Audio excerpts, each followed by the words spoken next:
Yesu ayogera mu Matayo 9:13 nti tewajjirira abatuukirivu naye wajjirira abantu aboonoonyi okwenenya okukyuka okuleka amakubo gaabwe.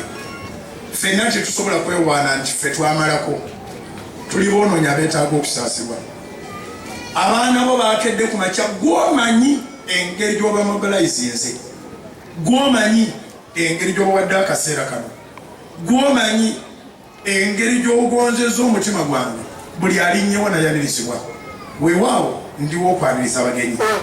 Mukama ekitiibwa kyonna tukikuddiza okusooka. Tuwali ali wano kubeera famous ng'akompiitinga naawe. Nkwegayiridde ekitiibwa kyonna kitwale ekigwana abaana b'abantu ffe ky'oba otuwa. Nsabira okuva ku muto ali ku kituuti kino nga ne baganda bange ne bannyinaze abali mu kibira mu Sopra basaba okutuuka kw'abasingako ku myaka ttiimu yaabwe nga bwezze. Ettaka lino Mukama lya balokole, n'abasiraamu abalirinnyako bajja bamanyi nti lya balokole. Naye wampa kolingi n'oŋŋamba nti ojingo nkusindise mu kibuga okusaba n'abantu bonna abalokole n'abatali balokole, era n'oŋŋamba nti abaabatega amabaasa n'esadaaka n'ebisale babbi era banyazi, kubanga gwe tolina kyotunda okuva ku mukka ogw'obulamu.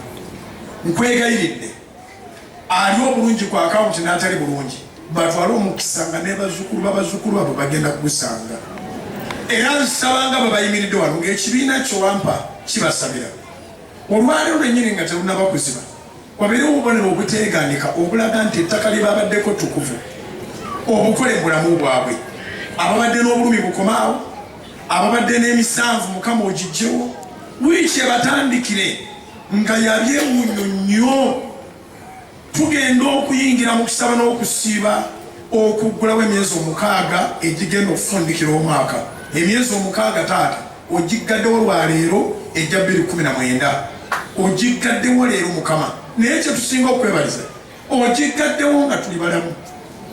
Tuyise mu kusoomozebwa kungi, mubaddemu kooti, mubaddemu abatemu, mubaddemu accidents, mubaddemu endwadde, mubaddemu ataaka ezizze nga tukuffe tuwano wazisuubira.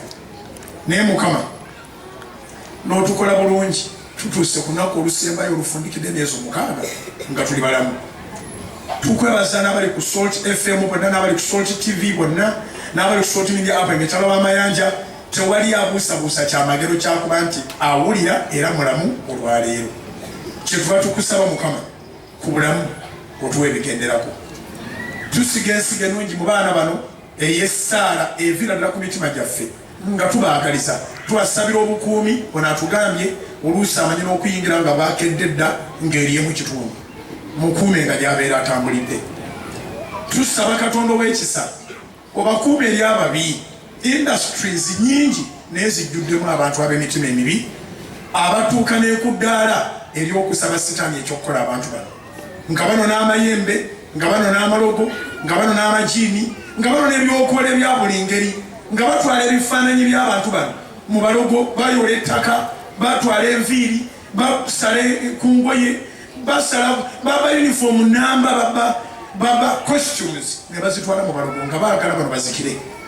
Ne muganda waffe Ibula agambye nti gwe bw'oba okolezezza omuntu eyeemoola okumuzikiza aba amala biseera.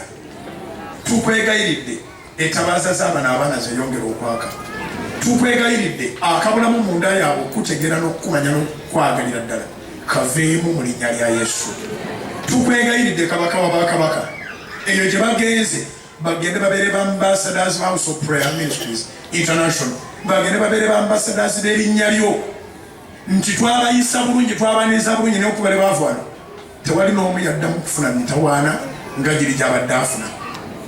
Ogende nabo obateekeko omukono nga batudde okulira ekigambo ne bwe kinaabeera kya ddakiika emu.